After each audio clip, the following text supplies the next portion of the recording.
My name is Joelle Hartley. I'm 29 years old.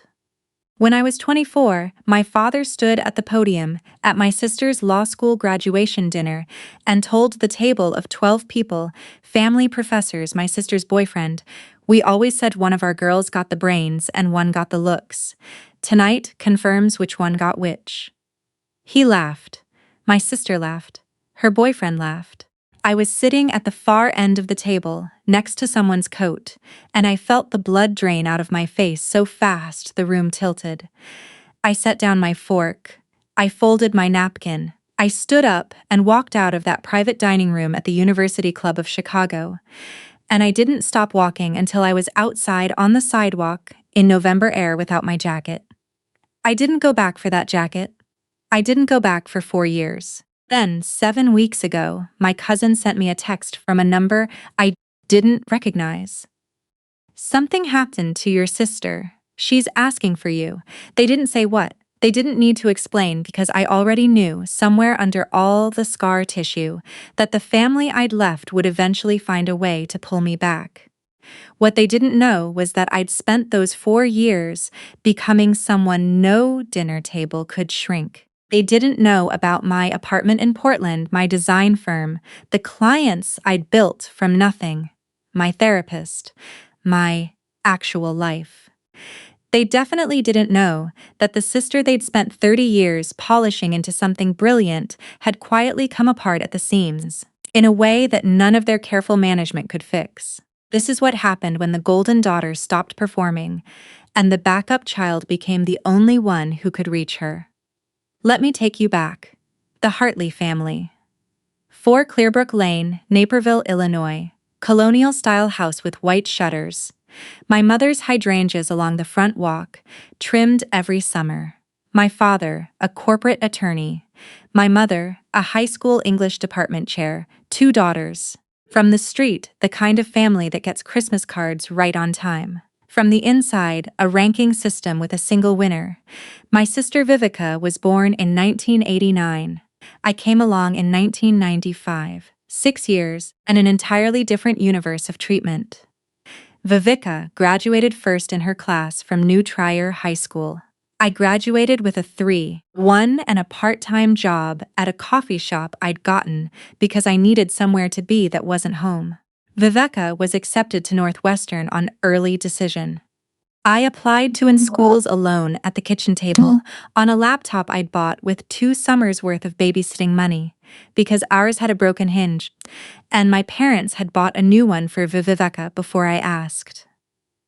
Vivica went directly to Northwestern Law.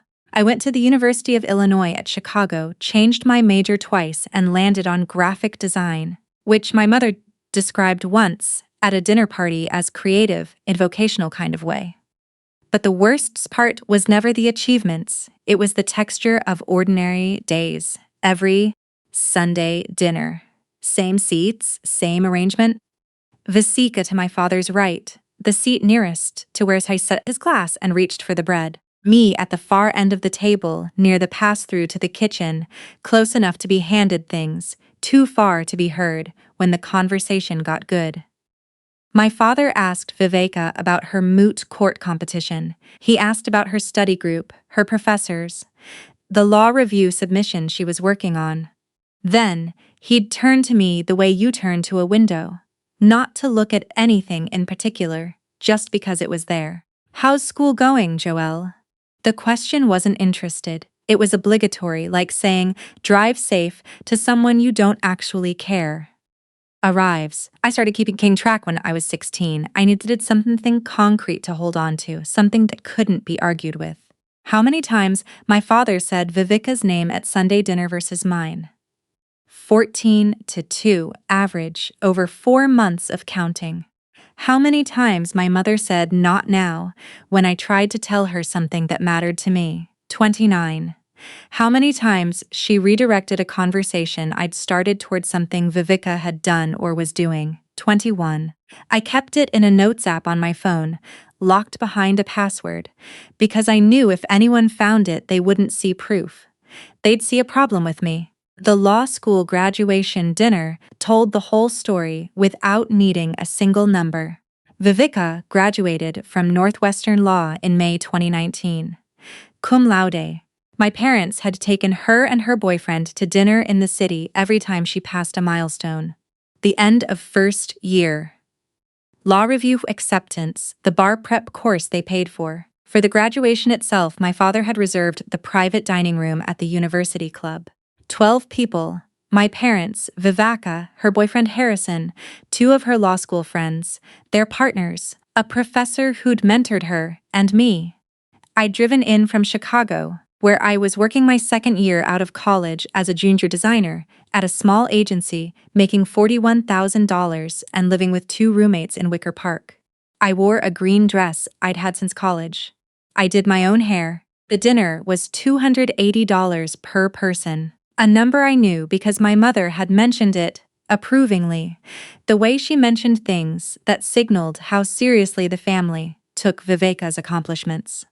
I was seated next to Professor Wills and someone's girlfriend named Tamsin, who didn't know I existed until I introduced myself, and who kept calling me Viveka's little sister for the rest of the evening. I didn't correct her after the second time. The toasts started at 8:30. Harrison went first, warm and a little nervous, funny, in the way. Men are funny when they're trying to impress their girlfriend's father. One of Viveka's law school friends went second, a story involving a property law exam and a vending machine that got a big laugh. Then my father stood. He had a presence in rooms, my father, the kind of person who didn't need to tap a glass because the room would quiet for him anyway. He looked at Viveka the way I had only ever seen him look at things he was proud of owning. Then he smiled, picked up his glass, and said, 30 years ago, my wife and I decided to start a family. We hoped for great things. And then we looked at what we'd made and realized we'd gotten lucky, because we always said one of our girls got the brains and one got the looks. Tonight confirms which one got which. Laughter. Genuine laughter. 12 people. Including my mother, who pressed her hand to her mouth, delighted. Including Harrison, who shook his head the way you do when someone says something true and funny at the same time. Including Viveka, who tilted her head back, embarrassed and pleased. I was at the far end of the table. I was the other daughter. Every person in that room understood the joke. I understood it, too. That was the part that made it hard to breathe. Not that it was ambiguous, but that it wasn't. I counted the seconds of laughter because I needed something to hold on to. 9 seconds. My father raised his glass to Viveka, to the Hartley we always knew she would be. Clinking glasses, my mother reached over and squeezed my sister's hand. I sat very still for 3 minutes. Exactly 3. I know because I watched the second hand on a clock above the bar. Then I stood, walked toward the exit with my clutch in my hand, stopped at the hostess stand to ask someone to get my coat from the coat room because I wasn't going back through that dining room, and walked outside into November near me on the sidewalk. I heard her heels on the marble lobby floor before I heard the door. Joelle, don't. I stopped. I turned. She was holding my coat. She was looking at me with the expression I'd seen my entire life. Not concern, but inconvenience. The look of someone whose evening was being complicated. Put your coat on. You'll freeze. I'm going home. You can't leave. It's your sister's dinner. Dad just told a room full of people I'm the decoration. The one who didn't get the brains. She sighed through her nose. He was making a toast. He was being funny. You know how he is. I know exactly how he is. Joelle, she crossed her arms. Your sister worked for this for 7 years. Tonight is hers. Everything doesn't have to be about you. That sentence. Everything doesn't have to be about you. Said the way people say things they've said before and believe completely. That's not the problem, I said. She stared at me. Then she looked at the time on her phone, 8:54 p.m., and said, Are you coming back in or not? No. Fine. She held out my coat. Don't do this. I took the coat. She walked back inside. She didn't look back. I stood on the sidewalk on South Michigan Avenue in Chicago, and I cried for 17 minutes. I know it was 17 because I was watching the timer on my phone, and I had decided I would let myself have a specific amount of time, and then I would stop. A strategy I developed sometime around age 14. I drove back to Wicker Park. The drive took 41 minutes, and I checked my phone for messages at 3 red lights. Nothing from anyone at that dinner. Not my mother. Not my father. Not Viveka. I blocked their numbers when I got home. I didn't block Viveka. At first. I waited 3 days. She didn't reach out. I blocked her on the 4th day. Then I started. Slowly, you take apart something you've been meaning to dismantle for a long time, but kept putting off. I changed my number, removed myself from the family group chat, deactivated the Facebook account I'd never really used, made my Instagram private, and removed every family contact. I spent one Sunday afternoon going through every thread, every shared account, every digital thread connecting me back to 4 Clearbrook Lane. I kept 3 people. My cousin Delzy, who had texted me the night of the dinner at 9:12 p.m. I heard what happened. That was wrong. I'm sorry. My college friend Regan, my coworker at the agency, a woman named Fitch, who had once told me, Compton unprompted, that I was the most quietly competent person she'd ever met. And I'd had to excuse myself to the bathroom because I didn't know what to do with a compliment said with no strings attached. Those 3 people became my world. It was enough. It had to be. I threw myself into work. The agency. A promotion to mid-level designer. A portfolio I rebuilt from scratch on weekends. In 2021, I applied to a job at a small branding firm in Portland, Oregon. They offered me the position at $67,000, and I packed a rented trailer in March, drove 42 hours over 3 days, and arrived in Portland in the rain with a spider plant, a box of books, and a print I'd made myself in college that said, "Start where you are." I'd always kept it. It felt more honest after Chicago. I found an apartment in the Selwood neighborhood, 800 square feet, big windows, original hardwood. I painted the bedroom, ceiling a deep, quiet navy because I'd always wanted to sleep under something that felt like the sky, and there was nobody to tell me it was impractical. I started therapy that fall. Dr. Haig, Thursday mornings, $95 a session with insurance. First session, she asked what brought me in. I thought for a long time. A long time. I want to stop auditing myself, I said. What do you mean? I mean, I want to stop translating every opinion I have into something smaller before I say it out loud, I said. She wrote something down and nodded. That was the beginning. I built a life that had no gap shaped like them. By 2022, I'd been promoted to senior designer at the firm. I was making $81,000. I was paying off my student loans in installments I actually understood. I made real friends, Soren, who worked at the architecture firm downstairs and made catastrophically bad coffee. He always insisted on sharing. My neighbor Faye, who had knocked on my door 6 weeks after I moved in with homemade soup because she'd heard me having what she called a rough night through the walls, and I'd loved her for it immediately. My friend Ondine from my drawing class, who never made me explain why I didn't go home for the holidays, and whose family had its own version of the same story. These people became my infrastructure, the architecture of a life I'd chosen. I dated. Nothing serious for a while. Some months here, a dinner there. In 2023, I met someone. His name was Callum. He was 34, a high school physics teacher, patient in a way I'd stopped believing men were capable of. He noticed specific things. One night after we'd been together about 5 months, he said, "You check my expression every time you say something you care about. Like you're waiting to see if it's going to cost you." I didn't say anything. I notice it because it happens every time, and then you catch yourself doing it and you kind of smile it off, he said. You don't have to do that with me. I brought it to Dr. Haig. We spent 4 sessions on it. We ended things in the fall of 2023, not badly, timing and geography, and the way some things that are good still don't fit. But he'd left something, an awareness. I was still rebuilding the internal scaffolding, still finding places where their voices had gotten in under the foundation. By early 2025, I felt like I'd sealed most of it. I had my work, my friends, my Navy SEALing, my Thursday mornings with Dr. Haig. I'd gone whole weeks without thinking about that dining room at the university club. I thought I was done. Then on a Tuesday in February 2025, while I was making coffee at 7:20 a.m. and half listening to a podcast about mid-century furniture design, my phone buzzed with a number I didn't recognize. 630 area code. Illinois. I almost didn't open it. I opened it. Something happened to Yerster. She's asking for you. I stared at the screen for 11 minutes. I set the phone down.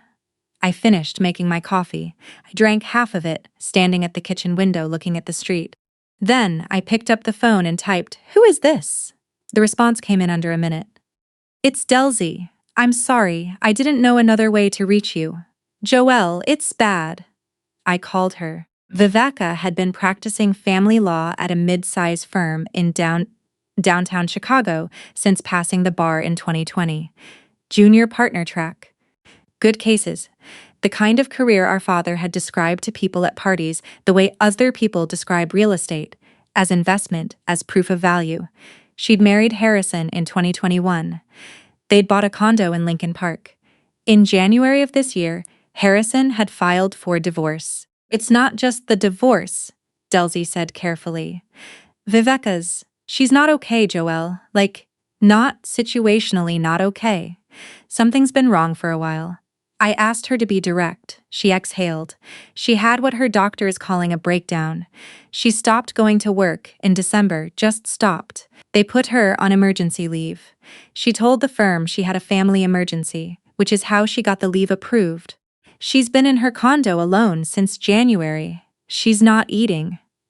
Harrison told my mom before the divorce filing that she'd been struggling since. Delzy stopped. Since a while before the wedding, actually, that she'd been on something for anxiety, and when it stopped working, she didn't tell anyone, and then things just. "What does she need?" I asked. "She won't let your parents in," Delzy said. "She calls your mom and then hangs up after 2 minutes. She told Harrison she can't be around people who need her to be okay right now, but she said your name." Silence. She asked about you more than once, apparently. "In the last few months, she told her therapist she thinks you left because of something she did." I leaned against the counter. "She didn't do anything. I left because of Dad's toast. Because of all of it." "I know. But does she know that?" I didn't answer. "Joelle, your mom told her that you needed space, that you were going through something and needed to be away from the family for a while. And Viveka." Delzy's voice dropped. "She thinks you were ashamed of her, of being seen as her, lesser than. She thinks you couldn't be around her." I walked to my bedroom. I sat on the edge of the bed. I stared at the Navy ceiling. They told her it was about me.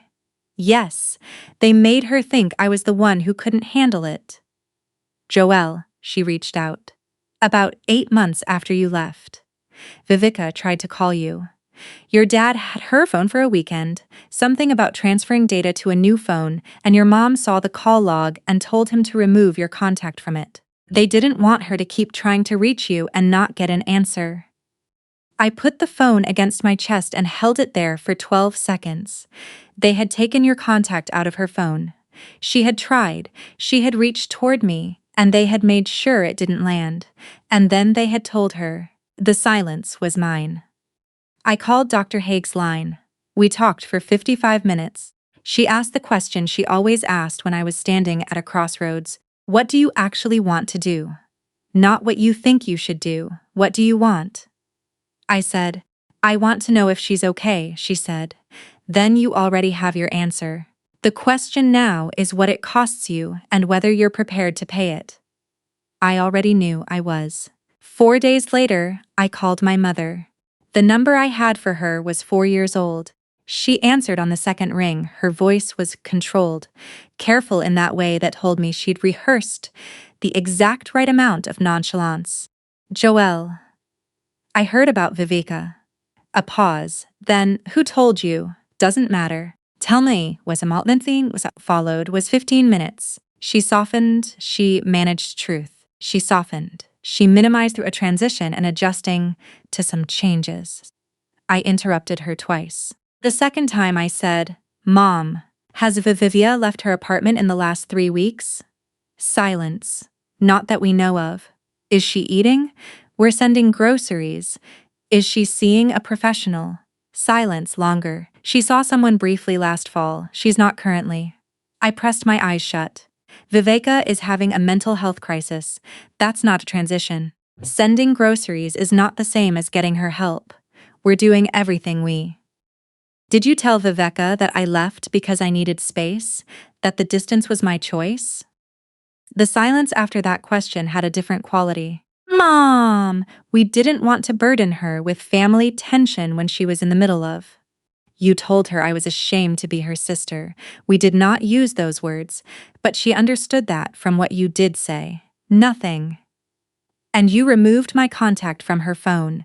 She tried to reach me, and you took my number out of her phone. A longer silence. Then my mother's voice, very quiet. We thought if she tried to reach you, and you didn't answer, it would be worse for her. We were trying to protect her. You were protecting the version of this family you wanted her to maintain. You let her think her sister left because of her, because it was easier than explaining the husband that your husband made a toast at her graduation dinner that humiliated me in front of 12 people. I kept my 12 even. I kept my voice even. Tell me something. At that dinner, the toast. Do you understand what he said? He was being. He told a room full of people that one of his daughters got the brains and one got the looks, and that the event confirmed which was which. I was sitting right there. I heard him. They all laughed. My voice didn't shake. I'd said these words in therapy enough times that they'd lost their edges, the way sea glass loses its edges. But they still meant what they meant. I left that night because I'd spent 24 years being the one that didn't count. Not because of anything Viveka did. Because of what you both allowed to happen, and then you turned around and told her it was my failing. My mother was quiet. Here's what's going to happen, I said. I'm going to fly to Chicago. I'm going to see Viveka. If she's willing to get help, a real professional, a real plan, I'm going to help her find it and get there. You and Dad are going to pay for whatever it costs. That's not a request. You're going to let me handle this without interference. You don't get to shape this narrative. You've been shaping it long enough. She's our daughter. I know. And you watched your husband announce to 12 people that your other daughter was the consolation prize, and then you told the first daughter that the second one left because she couldn't cope. So, right now, she's our daughter is not the credential you think it is. Have your credit card ready. I'll call you when I have a plan. I booked a flight for the following Saturday, Portland to Midway, 6:45 a.m. $241 round trip. I texted Delzy, I'm coming. She sent back, thank God. I told Soren and Faye in broad terms where I was going. Soren said, come back in one piece. Faye said, I'll water your plants and you don't owe them anything, but you know that. Ondine said, text me when you land and text me when you leave and text me when you're safe. I landed at 11:30 a.m. on a Saturday in February in Chicago, and the cold hit me like a memory. I rented a car and drove to Naperville first. 4 Clearbrook Lane. I needed to look at them in person before I could look at my sister. I needed to know what I was walking back into. The hydrangeas were cut back for winter. The shutters were the same white. The driveway had a new gray paver path I didn't remember. A house that had spent 30 years presenting itself as the picture of a certain kind of life. My father answered the door before I knocked. He looked older, smaller somehow, though he was still tall. There were lines near his eyes I didn't remember, and something in his posture had compressed. He reached out to shake my hand, not a hug, a handshake, the way he greeted professional contacts, and I walked past it and inside. My mother was in the kitchen. She turned when I came in, and she looked like she'd been waiting for the sentence of something, and wasn't sure yet what it was. I sat at the kitchen table. I did not take off my coat. I made them tell me everything, not the managed version. The real version. Viveka had been struggling, they thought, since 2022, quietly. In the way that people who are very good at performing fine can struggle invisibly for a long time. There had been signs. She'd called my mother crying twice in early 2023, which was unusual enough that my mother had noted it. But when she'd asked, Viveka had said she was just tired from work, and my mother had accepted that because it was easier, and because Viveka was the one who was supposed to be fine.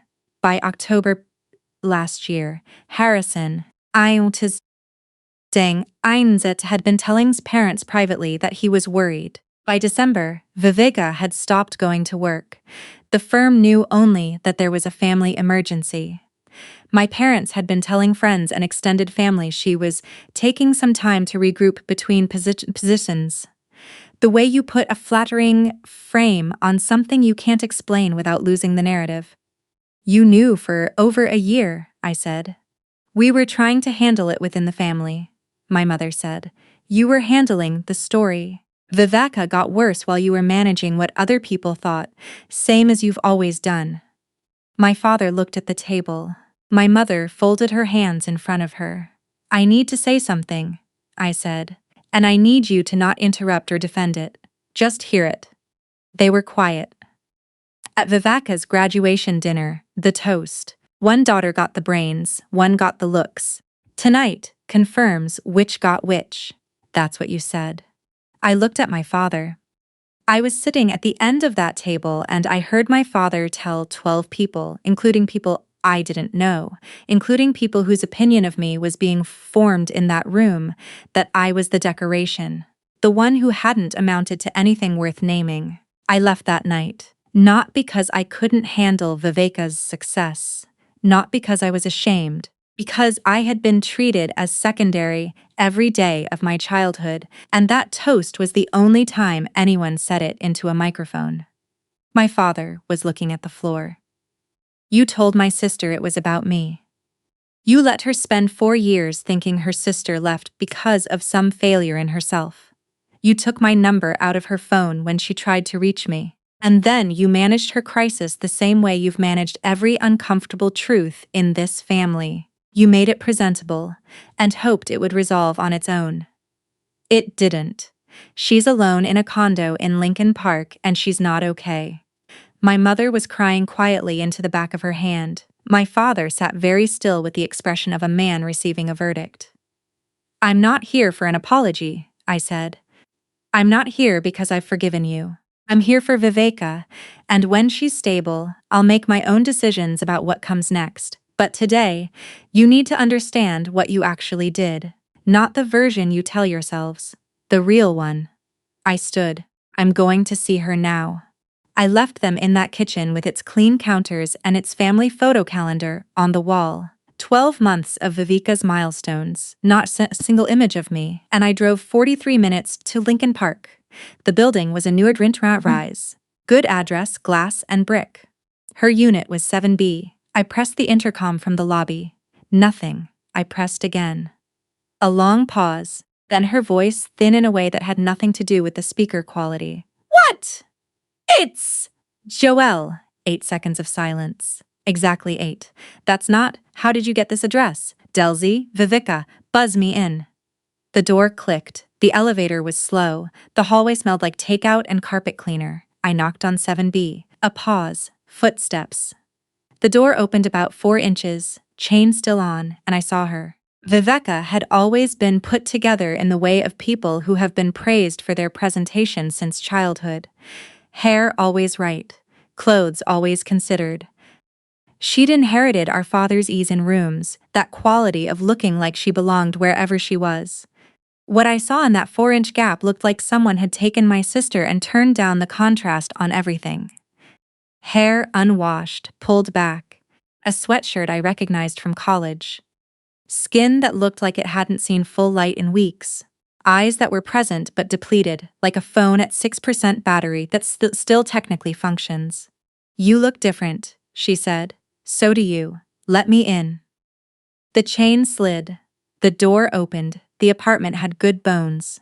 High ceilings and big windows, an open kitchen she'd clearly chosen because she used to cook. but the curtains were drawn and the counters had takeout containers in various stages of abandonment. There was a coffee mug on the floor near the couch with a ring dried inside it. Dishes in the sink. The kind of environment that develops when someone stops caring about the maintenance of ordinary things. I stood in the middle of the room, not quite knowing what to do with me. I sat down on the floor, back against the couch. She stared at me for a moment. Then she sat down across from me, back against the wall, hugging her knees. "Mom called you," she said. "I called Mom. Delzy texted me first." She nodded slowly. "Good old Delzy. She was worried about you." Viveka looked at the floor. "You left," she said, 4 years ago. After my dinner, I thought. She stopped, pressed her lips together. "Mom said you needed space, that you were struggling with some things and needed to step back from the family for a while." She looked up. "I thought it was because of me, because of how things were between us, because you were tired of being." She stopped again. "Being what? The other one." I held that for a second. "That's not why I left." "Then why?" "I left because of what Dad said at your dinner. The toast. You remember it?" Her face shifted in a way I hadn't expected. "Yes, I remember it."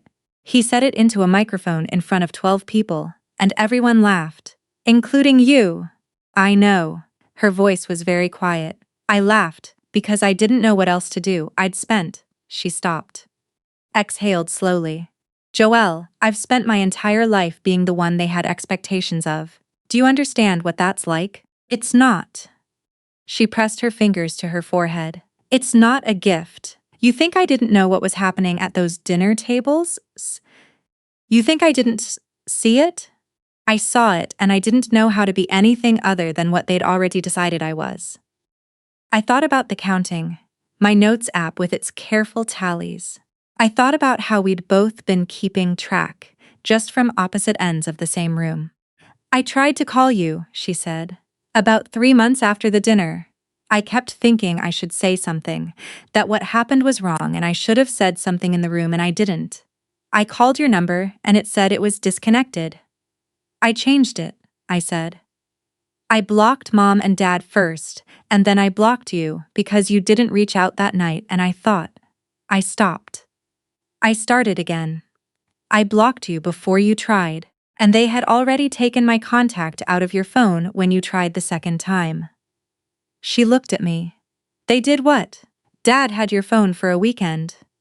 Mom saw you'd tried to call me and she deleted my contact. So when you tried again, it wasn't there." The expression that moved across my sister's face was something I hadn't seen on her before. She had always had a particular composure, the kind that comes from years of performing capability, but this was something underneath that. Something that looked like the face of someone who had just realized that looked like the face of someone who had just realized that blaming themselves for was never their fault. "They took your number out of my phone," she said. "Yes. And let me spend 4 years thinking you chose not to be here." "Yes." We stayed in that for a while. The weight of it took up space the way real things do. "I'm sorry," she said finally. "For the dinner, for laughing when I shouldn't have, for every time I accepted the way things were, because it was easier than pushing back. I saw what they did to you and I told myself it wasn't my responsibility to fix it and I was wrong. I didn't rush to forgive her. I wasn't ready to do that in a tidy way. And I didn't want to, but I held what she'd said and I let it mean something. There's a program," I said. "Outpatient, to start. A therapist who specializes in high-functioning depression and burnout, which is what this looks like from the outside. Her name is Dr. Sarah Serrano, and she has availability next week. She's affiliated with a practice in Lakeview, close to you. There's also an intensive outpatient option if the weekly sessions aren't enough structure right now. Mom and Dad are paying for it." I held her gaze. "But I need to know you're willing to go. Not to make things easier for them, not to fix the firm situation or rebuild something for their sake, for you. Because you are not just the sum of their expectations, and I need you to understand that, even a little bit before I can help you." She was quiet for a long time. long enough that I thought she might say she wasn't ready. Then she said, "I don't know who I am outside of that." "I know. That's actually why you should go." She nodded once. Small. Like it cost something. I called Dr. Serrano's scheduling line that afternoon and left a message. By 5 p.m., I had a confirmation for an intake appointment on Wednesday.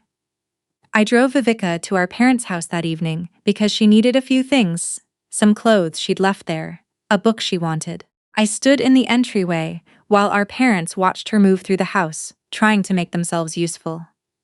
My mother kept offering things: tea, food, a bag to carry items. My father stood near the hallway with his arms at his sides, and for the first time I could remember, he looked like a man who didn't know how to stand in his own house. When Viveka came back downstairs with a tote bag, my father said her name in the tone of someone about to explain something.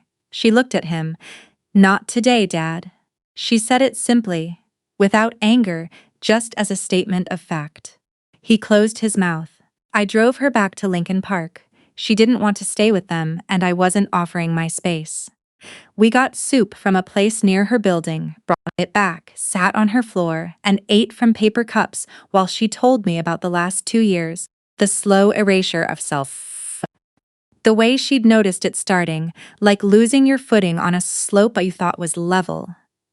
The drinking Harrison had tried to address, then stopped addressing because she got defensive. The cases she'd stopped caring about but kept working anyway because she didn't know what stopping would mean. I listened. I didn't fix. I just listened, which is different, and which Dr. Haig had spent a lot of time teaching me. Around 11 p.m. she said, "I can't believe you came." I almost didn't. "Why did you?" I thought about it. "Because you reached toward me when you could, and someone made sure you couldn't get through. That's not nothing." She looked at her soup. "I want to know you. Not like we did as kids where we were just in the same house. Actually know you." "I'd like that," I said. "Let's take it slow." She nodded. I booked a car for 6:30 the following morning. My flight back to Portland left at 9:15. Before I left, I stood in the doorway of her apartment. Better lit now because she'd opened the curtains. Light from the street lamps coming through in thin lines across the floor. And she hugged me. She was thinner than she'd been. She smells like the soup we'd eaten, and underneath that's something that would take time to leave. "You're going to be okay," I said. "You don't know that." "No," I said. "But I think you might be, which is more than I knew 3 days ago." She laughed, a real one. Small, a little rusty, but real. That was 7 weeks ago. Viveka has been seeing Dr. Serrano twice a week for 7 weeks. She called me on Sunday evenings, which is when she said she felt most like talking. The conversations are still careful, still learning each other from scratch the way you learn any foreign language, but they're ours, not performed, not for anyone else's benefit. Just two people who came from the same damage, trying to figure out what honest looks like between them. She's started cooking again. Small things, but she mentioned it twice, and both times with something that sounded like interest. Which is different from before. My parents sent 3 texts since February, asking for updates. Saying they hoped it was going well. I've given them the minimum. She's doing better. The appointments are helping. My father sent one message that said, "We'd like to talk when you're ready." I haven't answered. Not because I've decided not to, because I'm allowing myself the time to decide which is different and which is mine to take. My life in Portland is exactly as I left it.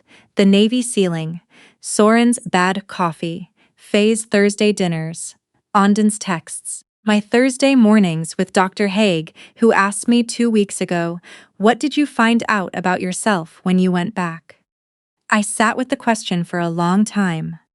What I found out was that I could walk back into the house at 4 Clearbrook Lane, sit at that kitchen table without my coat coming off, say the true version of everything out loud, and drive away still knowing exactly who I was. The version of me that had been built slowly, in Portland in my own apartment, under a ceiling, the color I chose, that version held. That's not a small thing. That's everything. Viveka gets to decide what she does about our parents when she's ready. I've told her twice that I'll respect whatever she chooses, and I mean it. I'm not carrying that verdict for either of us. People ask me sometimes, in therapy or in my own head at 2 a.m., whether I did the right thing by going back, whether it meant I was forgiving something that shouldn't be forgiven, whether showing up for her was somehow endorsing the room she'd been built in. It didn't mean any of that. I showed up because my sister was a person who had been shaped into a performance, and when the performance broke, she had no one who knew her underneath it. I was the only person left who had any reason to look for the real version. Not the managed one. Not the presentation. Her. I didn't go home. I went to find my sister in a house that was never a real home anyway, and then I drove back to the airport and flew back to the life I'd made while nobody was paying attention. My name is Joelle Hartley. I'm 29 years old. I was the other daughter, the end of the table, the consolation prize, the one they described in terms of what she wasn't. I am not a consolation. I never was. I just had to drive 41 minutes across Chicago in November, and then 3,000 miles the long way, to figure out that the only opinion of me that was ever building anything real was mine. And if you're sitting at your own far end of the table right now, the one where people hand you things and talk past you and describe you in terms of what you lack, I want you to know that their measurement was never your actual size. You were always bigger than the space they made for you.